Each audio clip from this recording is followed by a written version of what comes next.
Shri Shukovacha. Shri Shukadev Goswami said. Itam, in this way. Virinchastuta karma viryaha.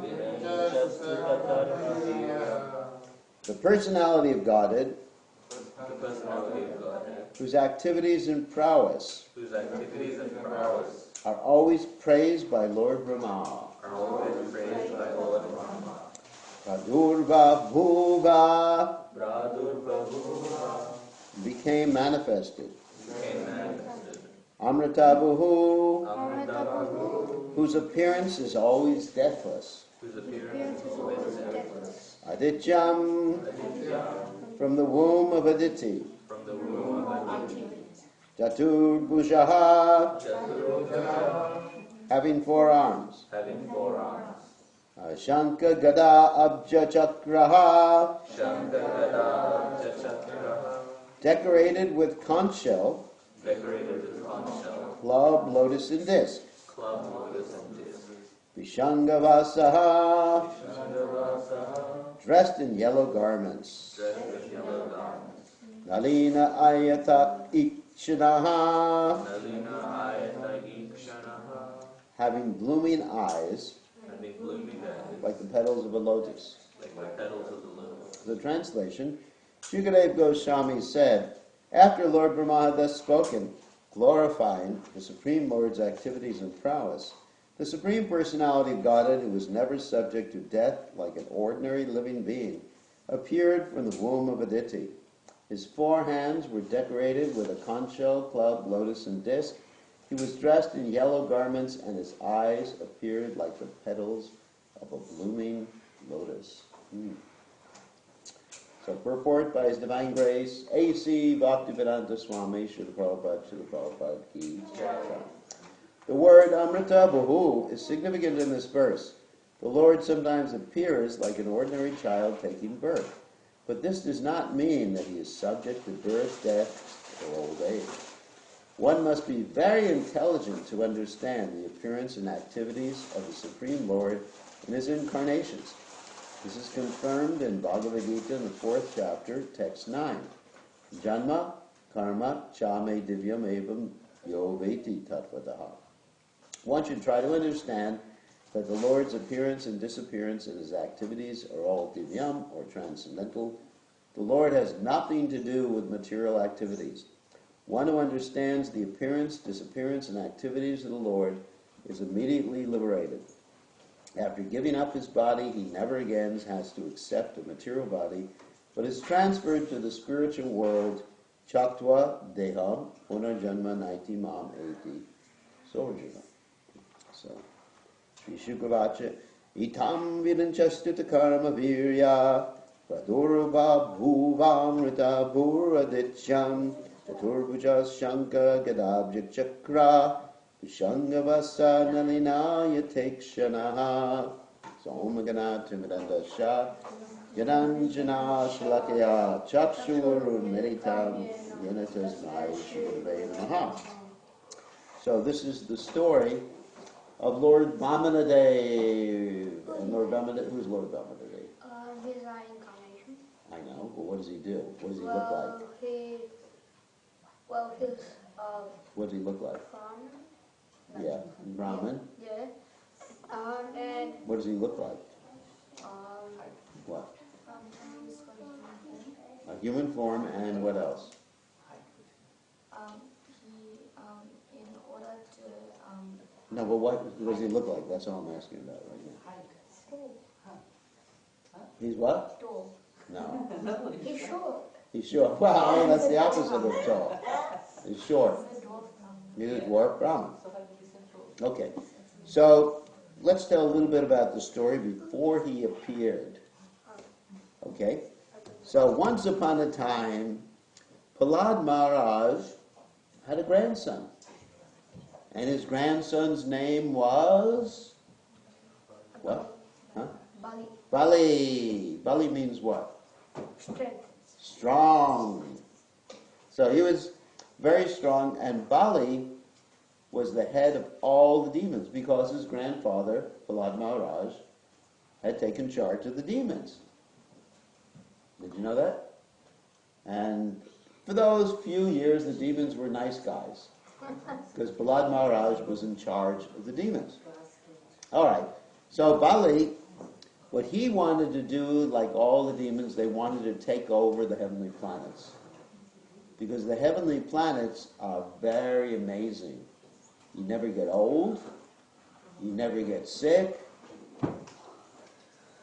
no diseases. Basically, it's a very nice place. Everything smells good, everybody looks good, no ugly people are allowed in the heavenly planets. So it's a fantastic place. Okay, so he wanted to take over the heavenly planets. So what he did is he attacked Indra. Who was Indra? He's the leader of the demigods. That's right, the administrative leader of the demigods. That means he manages the demigods. It's like a manager. Yeah, the manager. The real head of all the demigods is Lord Brahma. But he's like the manager. You know, the CEO, I don't know if you know what a CEO is. Chief Executive Officer is Lord Brahma. But the person who actually manages things on the, really is Indra. So, anyway, so Bali Maharaj attacks Indra. And guess what? He gets killed. Yeah. He gets killed, the poor demon. He gets killed by the demigods. But his spiritual master, Shukracharya, has this great power. And this great power is what? That if the body's not dead, he can bring it to life. He can bring it to life. It's called Mrityu Sanjeevani. Yeah. So he can bring the body back to life. So he uses this power, and he brings Bali Maharaj back to life. What's that? Oh, garland. Keshav, you want to put the garland on me?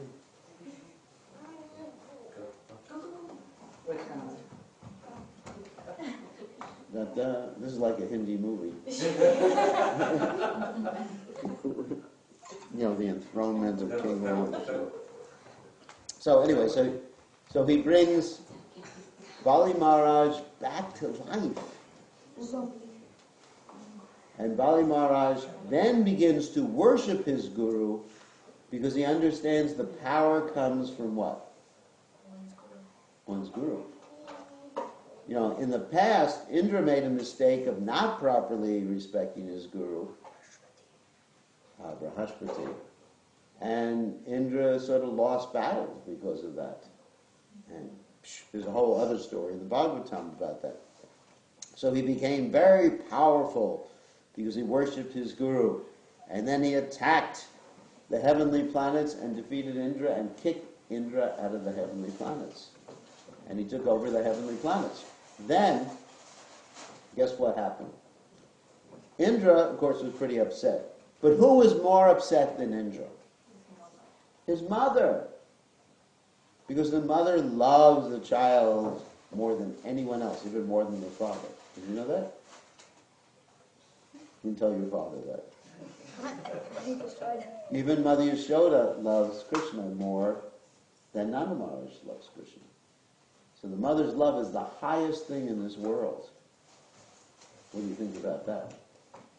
The closest thing to pure love of God. So you should always respect your mother and father. So, his mother got really upset, and she went to her husband. And what's her husband's name? Starts with a K. Kashyap. And she said, "My dear husband, help! My children are in danger. They've lost their heavenly planets." And what did her husband do? Her husband said, "That's Maya." He began to preach to her, saying, you should be detached. This is happiness and distress, pleasure and pain, good fortune, bad fortune. These things are all matra sparshas dukkhamdaya sutoshna sukha dukkada.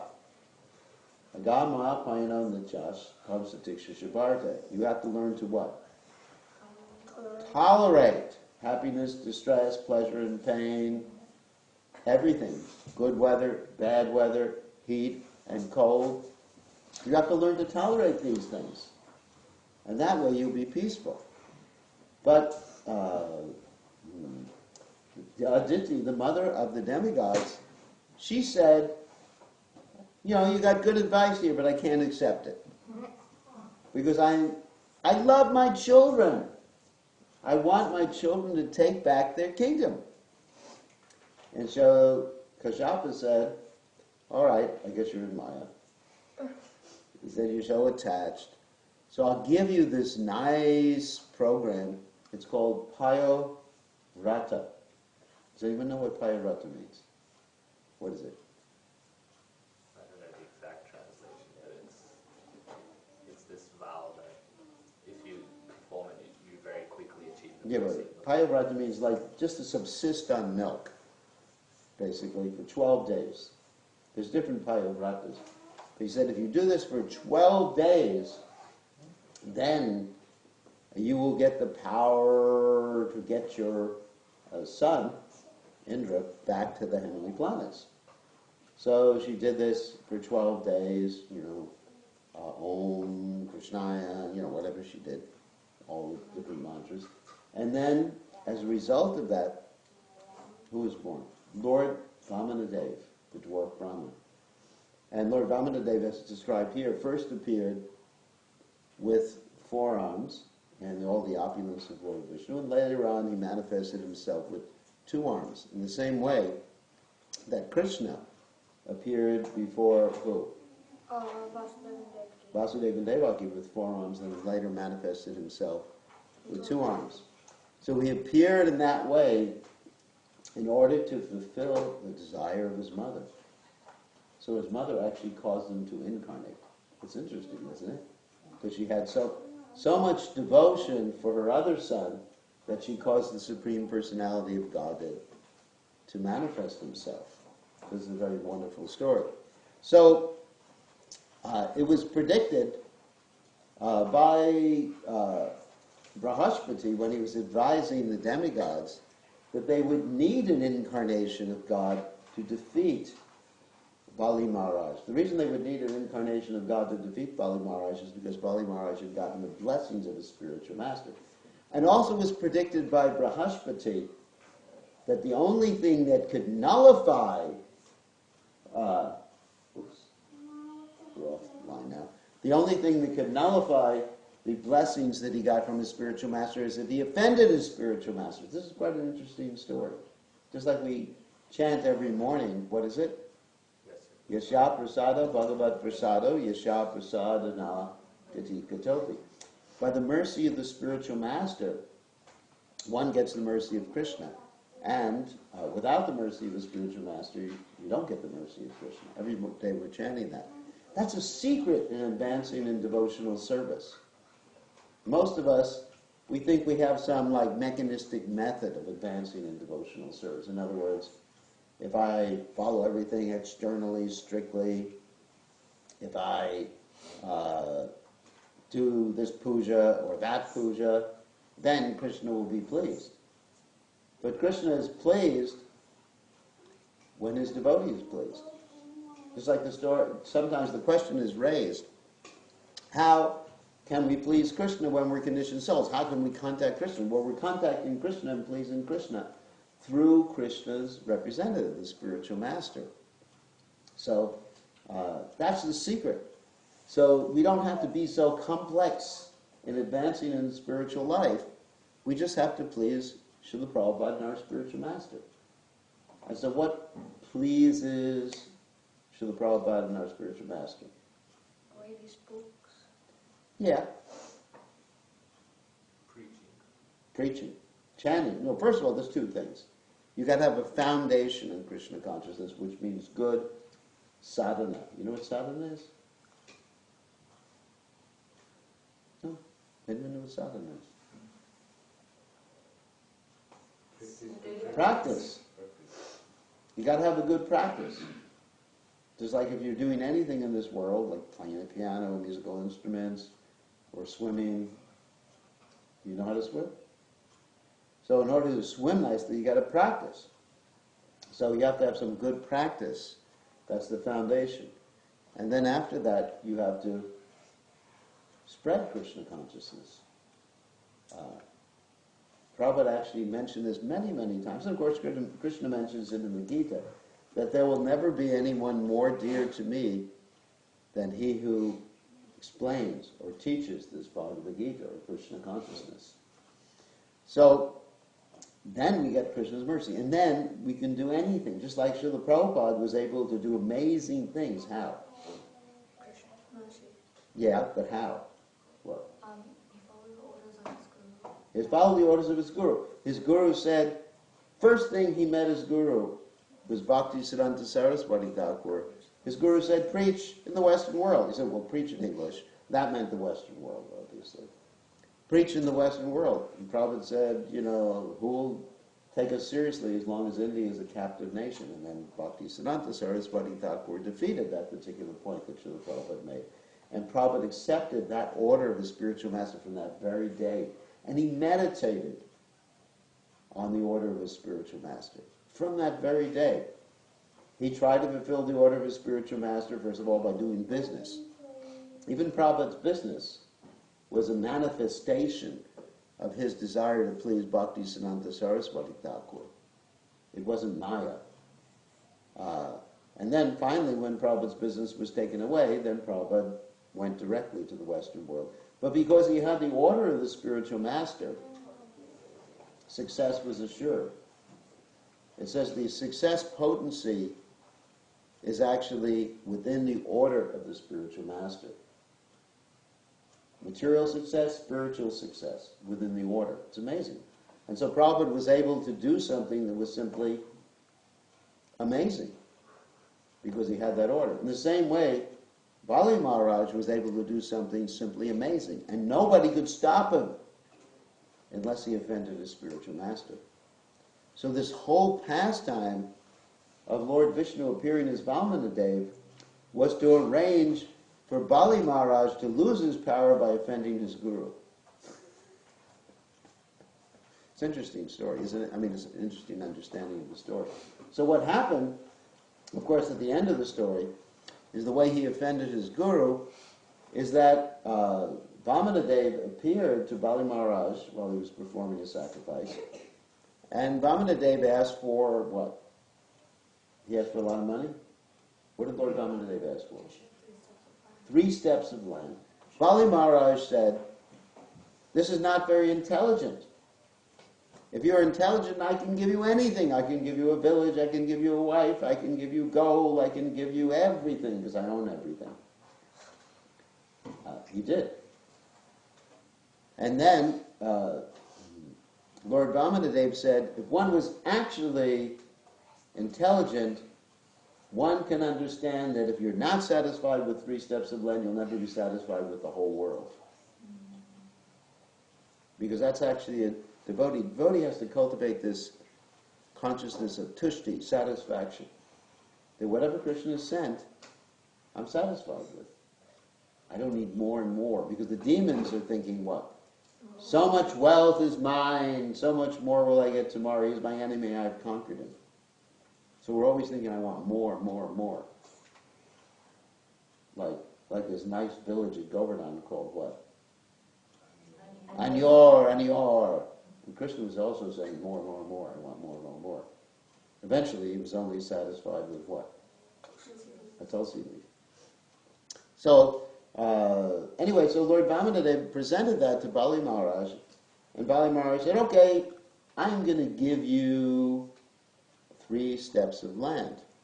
And his spiritual master Shukracharya said what? Don't listen to him. He's God. Don't give it to him. He's cheating you. And Bali Maharaj was so intelligent, and that's why he's the acharya of the process of devotional service called Atmanivedana, surrendering everything, even surrendering the order of his guru in order to please Krishna. I'm not saying that everybody here has to do that. But if your guru tells you don't serve Krishna, then he's not guru. He's guru. He's like a cow anyway, or an ass, guru. So one should not follow the guru blindly. So what happened is that Bali Maharaj says, no, Gurudev, I'm not going to listen to your instruction. And Gurudev got so angry that therefore I curse you, you're going to lose everything, and Vamanadev is going to take away everything from you. And so, but he was so dedicated to Krishna, because he had a nice grandfather, Prahlad Maharaj. He said, the earth cannot bear the weight of a sinful liar, because I've made this promise to you. Then I have to keep the promise. In other words, that's another point, an interesting point in this particular pastime. That if you make a promise or a vow or an obligation, you have to stick to it. Right? It's like if you take initiation, you promise to chant 16 rounds, you have to stick to it. Whatever promises you make, you should stick to it. Be careful what promise you make. Who in the Mahabharata made a promise that was a real problem for him later on? Bhishma. He made a promise, he stuck to his promise, and it caused him problems. He shouldn't have made his promise, he should have just cooled it. And not made his promise. But anyway, so what happened is that Shukracharya, to stop his disciple from even giving the 3 steps of land, he interfered with the pouring of the water that would signify the giving of the 3 steps of land. He put himself into the pitcher. You know the story? So that the water would not come out of the pitcher. And Lord Vamanadev, he took a piece of kusha grass and stuck at the eye of Shukracharya. So if you ever see Shukracharya nowadays, you'll see that he has blind in one eye. And he's very angry at Krishna. So angry at Krishna. There's some story that he came up with a bogus chanting of Hare Krishna. When Bhaktisiddhanta Saraswati Thakur was present in Jagannath Puri, he came up with this mantra that some of you may be familiar with. Nitai Gaur Radhesham Bhaja Hare Krishna Hare Ram. And their philosophy is you don't chant Hare Krishna in kirtan. You just chant japa, but not kirtan. Nitai Gaur Radhe. And what they chant is this mantra. They have a place, or they had a place right next to our Krishna Balaram Mandir in Vrindavan. And they would chant all night long, Bhaja Krishna, Radha Krishna, Radhe Sham, Hare Krishna, Hare Ram, boom, boom, boom. And to keep you awake all night long. So it's described that Shukracharya appeared as this person in order to present bogus philosophy and interfere with Lord Chaitanya's mission. Interesting, because he was very angry with Lord Vishnu, what Lord Vishnu did. So anyway, Bali Maharaj, he was able to pour this water, and he gave the 3 steps of land to Lord Vamanadev, and Lord Vamanadev, you know the story, he took the whole earth, the whole universe, and placed the 3rd step on Vamanadev's head, on Bali Maharaj's head, and pushed him down all the way to the nether worlds.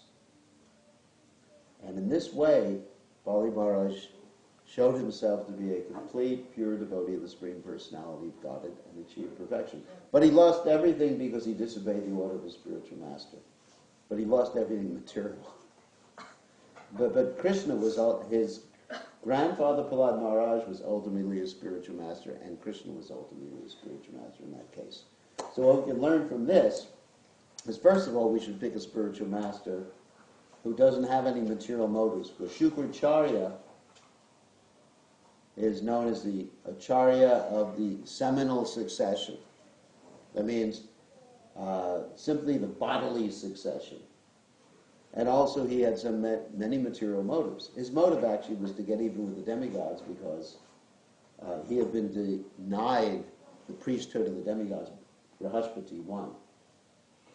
That was his motive. And so we have to have a spiritual master who is completely pure, completely free of any personal motives, and only desires to please Krishna. Yabilasha dashunyam yanakarmanavritam. Anukul yena krishnanu shilanam bhaktaruttamam. This is the quality of someone who is qualified to be the spiritual master. So this is the story of Lord Vamadev. Very interesting story. We're not online now because this thing went off. So any questions or comments? Yeah. You know, also in Prahlad, when Prahlad was like a young boy, that when Trikacharya's two sons, Sanda and Amartya. it's in Vishnu Puran, they tried to kill Prahlad, and it's like they called upon some witch, demon. That story is not in the Bhagavatam. That you probably saw in a movie or something like No, that. it was in Vishnu Puran. In the movie Vishnu Puran. The actual story is that Sanda and Amartya were never trying to kill Prahlad Maharaj. It was the associates of Hiranyakashipu that tried to kill Prahlad Maharaj. Can't believe everything you see in a movie. Yeah.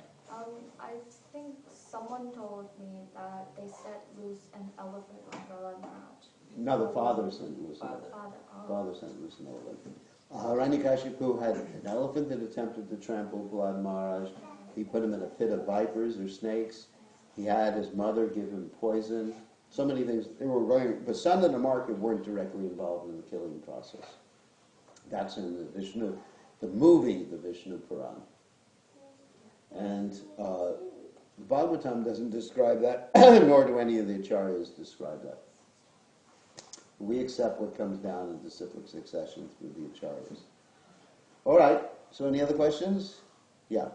Maharaj, Prahlad Maharaj was a great devotee, and then, I don't know about the generation after him, were they devotees as well? Or? Yeah, they were all devotees. Okay, so sometimes we see that there are great devotees, and then it seems to skip generations, and then the children are demons or materialistic or whatever, and then their children are devotees, and so on. So Sometimes. So why does that happen? Why does The desire of the living entity and the association the living entity has. Like there's two things that determine someone's qualities. One is called nature, and the other one is called nurture. Now what that means is you're born with a certain nature. I mean, most of us were not born with a devotee nature. I mean, some of us may have been. Like, if you think about your parents, what their desire was when they had children, were they thinking, I want to have a devotee? We don't know. Did you ever ask them? You'd ask them. My parents were not. They didn't chant Hare Krishna. They ate things that I can't even mention in class. And so, I don't think they want to have a devotee.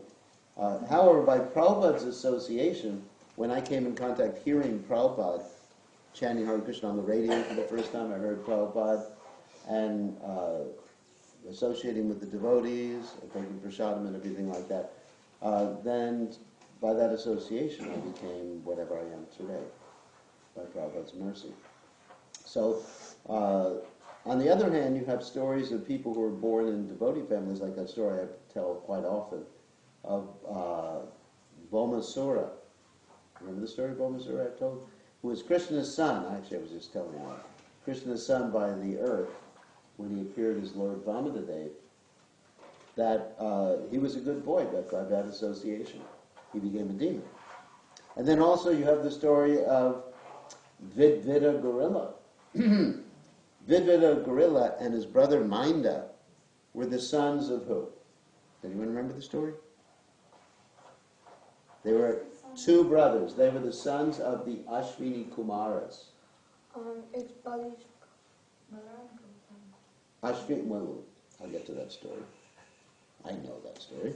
So they were the sons of the Ashvini Kumaras, and they took birth, being born from the Ashvini Kumaras, in order to assist who? Lord Ramchandra. So their whole birth was actually meant to serve Lord Ramchandra, and they did it.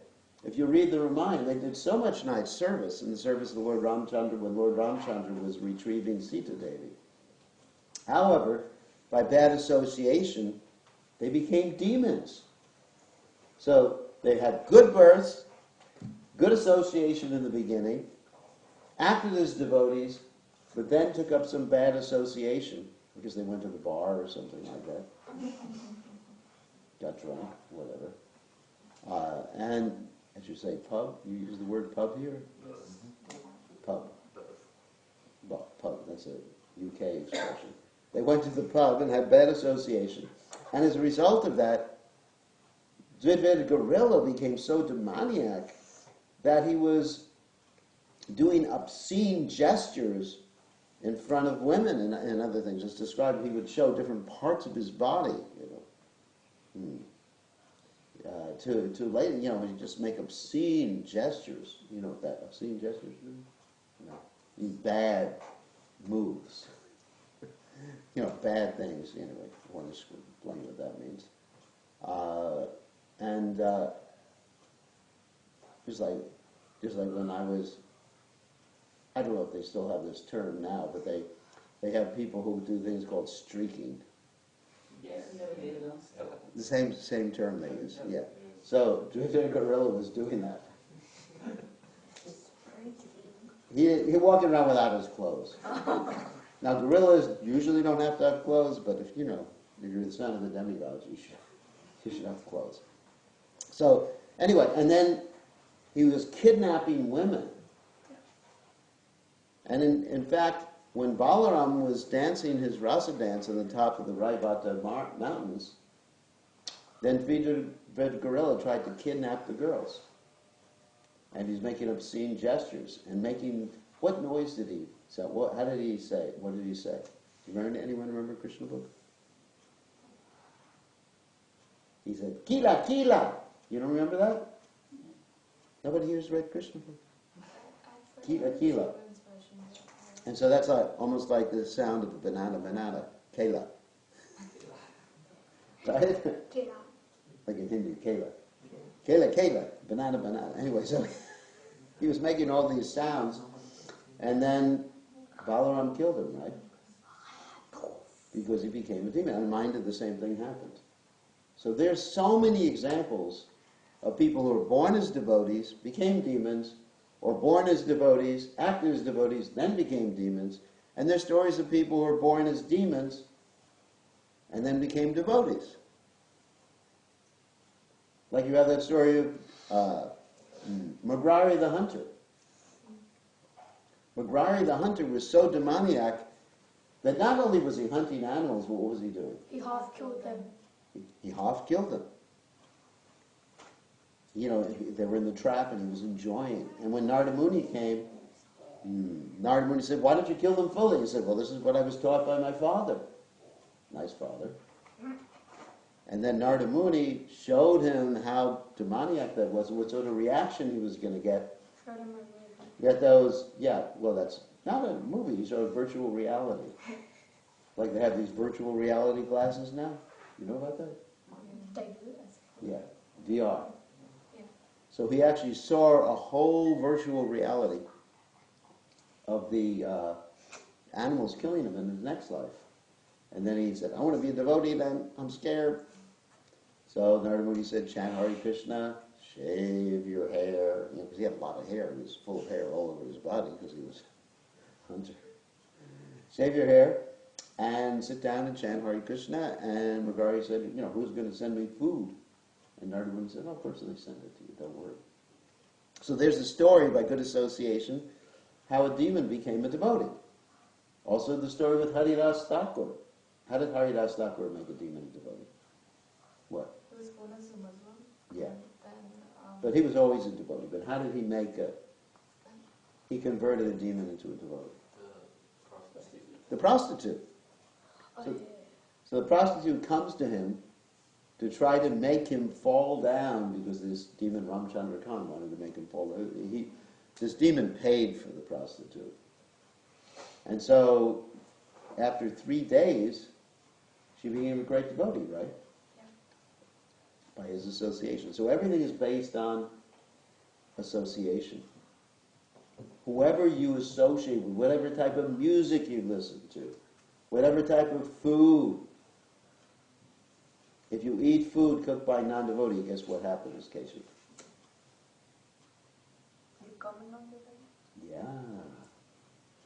It makes the mind wicked. Can you think of an example of that? Anybody think of an example of that? Bhishma, Dronacharya. Prabhupada said because they ate food cooked in Duryodhana's kitchen, they became demoniac. They lost their sense. Even though they were great devotees. Grandfather Bhishma is a Mahajan, a great devotee of the Lord, and he lost his common sense by eating food. So, or listening to music, demoniac music like Bollywood music.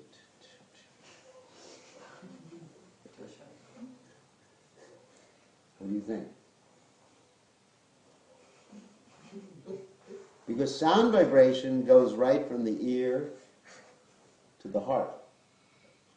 It's more effective as far as association than seeing something or touching something or even tasting something. Sound vibration. Bhavanti Ritkarna is described by Lord Kapiladev. Goes right from the ear to the heart. So you have to be very careful. It's like I'm very careful what I do. Just like I just came here in an airplane, right? So I had to be in the airplane next to people who were doing all sorts of nonsense. Like the person next to me was eating chicken. She was eating chicken. Could you imagine that? She said to the stewardess, I'm allergic to every other type of meat, but please give me chicken. So she brought the chicken. It wasn't a big chicken, probably just a leg or something. Can you imagine that? Give me a leg. Give me an arm. It sounds like the Rakshasas, doesn't it? Chickens don't have arms. No, the Rakshasas eat arms. Give me a wing. Give me the liver. Ha-ha. So, anyway, so she was doing that. So I didn't associate with her. And then the stewardess came and said, what would you like to eat? You said nothing. Said nothing. And she said, is something wrong with you? I said, no, I'm a yogi. No, I said, no, I had my own. No, I had some fruit with me. And I ate fruit. So I was very careful what I was doing. And then when I was on the plane, I was reading about Krishna, reading about things connected to Krishna, different skills, acquiring different skills. So everything was Krishna conscious on the plane. So because I'm very scared of bad association. Because a devotee, even a great devotee like Grandfather Bhishma, can become a demon by bad association. All right, any other questions? Yeah. Regarding Devida and Minda. yeah, he was associated of Lord Ramachandra, so how is it possible for him to become bad after that? How is it possible by bad association? Yeah, but still, like if you are so close to Lord Ramachandra, how is it possible? Is it because like it's a pastime? Well, there is a pastime that he offended Lakshman. So then that makes sense. Yeah. Yeah, he took up bad association because he offended Lakshman. Yeah, there is that particular pastime. Like you had, even like the story I just told of Shobri Muni was meditating, last night I told the story. He was meditating in the Jamuna, he offended Garuda. Even though he was in the highest spiritual place, the Jamuna River, which is perfectly purified, he offended a great devotee. So there is that pastime too. So now that makes sense. Yeah, it makes sense. It makes sense. But you know, in the story, Grandfather Bhishma, he didn't. I mean, of course, he offended Draupadi, but the reason he offended Draupadi is that his consciousness had been affected, and he's considered one of the 12 Mahajanas, and the 12 great examples of devotional service. So one has to be very, very careful. Or Bhaumasura. Bhaumasura was the son of Krishna. I mean, it's one thing to be the associate of Krishna, but it's another thing to be the son of Krishna. So one has to be very careful in this world. There's a difference between like being associated or even like taking part in Nitya Lila. I mean, in most cases, like taking part of Lila, then would be a bit different. Well, I think anything the Lord does is, having children is a Leela. So there would be a reason for that, for him coming. Yeah, there's a reason, but he's also showing us something. Example. There's an example there. Yeah, and we don't want to criticize Grandfather Beecham, but he's showing us something. And he realized his mistake at the end. I mean, there's so many examples of people associated with Krishna or great devotees who became, contaminated by bad association. And there's so many examples of great demons who became Krishna conscious by good association.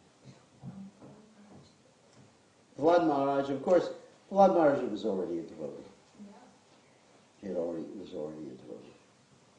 Right, it is mentioned there with Brahman, they come out of the womb of the mother. Yeah. And sometimes they say he appeared. Which of both we can take his explanation? Well, he did come out of the womb of his mother, But it's mentioned. but that's how he decided to appear. I mean, just like Lord Varaha, how did Lord Varaha appear? No, but how can it be explained to the ordinary people? In Bhagavatam it says he was born out of the womb of his mother. Well, that's how he decided to appear. I mean, that's just, he appeared. I mean, Krishna can appear anyway. Like with Lord Brahma, he appeared out of Lord Brahma's nostrils, Lord Varaha. Lord Brahma. He appeared from the nostrils, but it is from the womb. What's the difference? Krishna wants to act like an ordinary person and appear from the womb, or appear from the nostril, or appear just like boom. Because that word itself is I don't. Not to us, we know about it, but just Yeah, that may cause him some confusion, but I don't see any problem with Krishna wanting to appear from the womb. If Krishna can appear from the nostril, he can certainly appear from the womb, right? And if Krishna, what are different ways that Krishna appeared? From a pillar. From a pillar. So Krishna can choose any method he wants. And if he wants to act like an ordinary person, like Krishna, Lord Chaitanya was born from the womb of Mother Sachi. It's described that before Lord Chaitanya appeared, Advaitacharya would worship her womb. He would actually smear sandalwood pulp on her, and he would circumambulate her. So Lord Chaitanya, Krishna can do anything he wants. He can appear from the womb of his mother. He can appear from the ear. He can appear from a pillar. He can appear as a fish. He can do anything he wants. He's God. So any other questions or comments? Speaking of Advaitacharya, I think he had 6 sons. Half of them were devotees and half of them. Yeah, he had 6 sons. 6 were devotees, 6 were not. So, why does the Lord arrange for that to happen? Is he just trying to teach that there are no guarantees when it comes to having children? Yes, and he's trying to teach the importance of association. Karanam guna sangasha sadasa janma jonishu. The cause of our entanglements in this world is guna sangha, association with the modes of nature. So a devotee should be very careful about his association. I'm very careful who I associate, what I do, what I listen to, everything. I'm extremely careful. I'm very afraid of Maya. Prabhupada said, asking the devotees to pray that he would stay out of Maya, even though Prabhupada was never in Maya. So that's a devotee's pastime. The devotee actually is always, a real devotee is always very much afraid of illusion of Maya. Because it can, Maya, Daiva Yesha Gunamaya Mama Maya Durachya. Maya is very strong. It's Krishna's energy. She's Krishna's energy. She could pull you away. Even one sense upon which the mind contemplates can take away the mind or take away the consciousness of the most intelligent person. Even the most intelligent person can be taken away like this. if you're not careful. Prabhupada said not to be surprised at who leaves, but to be surprised that so many people stay. You know, Krishna consciousness is not that easy. One has to be very attentive. Like Prabhupada said, it's like a razor's edge. And Prabhupada was referring to a straight razor. You know what a straight razor is? No, you've never experienced that. Nowadays you have this thing called a safety razor. You know, or a disposable razor, right? I'm sure everybody uses disposable razors now. Actually, the landfills are becoming fuller and fuller of disposable razors. So you can't really hurt yourself. I mean, you would bleed a little bit with a disposable razor, right? I mean, you can go like this and cut your skin and bleed. But I've never really heard of someone killing themselves with a disposable razor. In the old days, we had this straight razor. It was like this big. And you would sharpen it by taking it on a piece of leather. They still have that in Fiji, or? Even over here, Oh, I would never go to far. Because one slip and you lose your ear. Infections also. Infections. Actually, one time I went to India, many years ago, before any of you were born.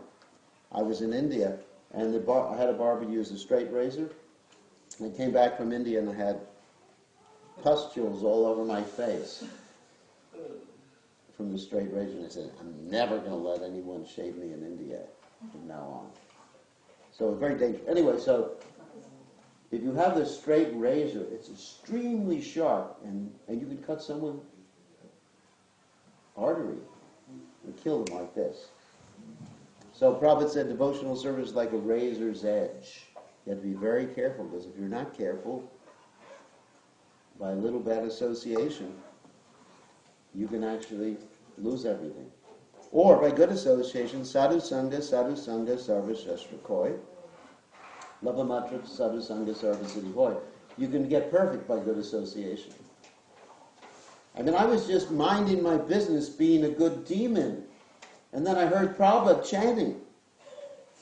I made the mistake of listening to Prabhupada chanting on the radio. I know, I'm just teasing.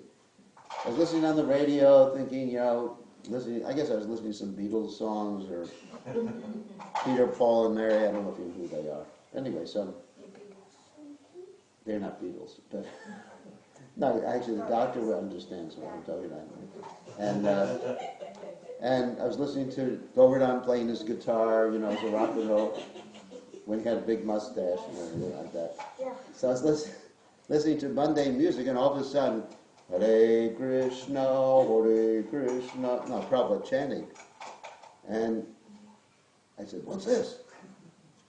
I became Krishna conscious just by listening to that for a few minutes, and then I recorded it. We had little tape recorders in those days. I recorded and kept listening to it over and over again, and wow, my whole life, that's why I'm sitting here today, because I made the mistake of listening to Prabhupada on the radio. just normal radio or? Normal radio. So is this a program they got him in? Or? No, at that time, the Hare Krishna album that Prabhupada recorded was one of the popular songs. It was 1968 or 9 or something like that. It was the Tops of the Pops. That's what they call it, the Tops of the Pop. The 20. They would have a countdown. Yeah, but that was later. That was the same album. That's right. They would have a countdown of the most popular albums. And here is number 19 in the hit parade, chanting Hare Krishna. I said, what's that? And then Hare Krishna, Govinda Jai Jai. I said, whoop. Now I have to be a devotee. So that was proof that good association can wake you up immediately. Must have been a trigger for the associates of Srila Prabhupada that went around and just, let's click to join in. Yeah. Like, Srila Gurudev just had that association with Prabhupada at some different programs like that. He was living in upstate New York one time. Anyway, so it was just like, it triggers. Of course, maybe there was something in the past life too, I'm not saying. But, Prabhupada must have come with all his associates, I mean, like... yes, that's true, but I was simply the associate of Durga. So, I can't think that I was like an associate. But anyway, it woke me up, and that's why I'm here today. And then another time, before I joined the movement, after I graduated from the university, I was driving a taxi. And a friend gave me a Krishna book. And I read it, and I kept thinking about that little blue boy stealing butter and feeding it to monkeys. And that also woke me up. All these wasn't accidental, but it was actually something that just triggered my Krishna consciousness. So you have to be very careful. And something can trigger your Maya too. Like a Jamil, he was a nice boy. And he was just minding his business, chanting Hare Krishna, Hare Krishna. And then what did he see? What did Jamil see? Nothing? Television? He saw a prostitute and, all this nonsense stuff. And all of a sudden, bling! His material desires became woken up. And then the rest of his life, he became a debauchee. He rejected his good wife. He mistreated his father. Did so many sinful things. Fortunately, he called his son what? At the time of death, he was calling Narayan. A little bit of good fortune. Anyway, so we have to be careful. Okay, time to end. We have a big day today. All glories to His divine grace. Srila Prabhupada ki jai.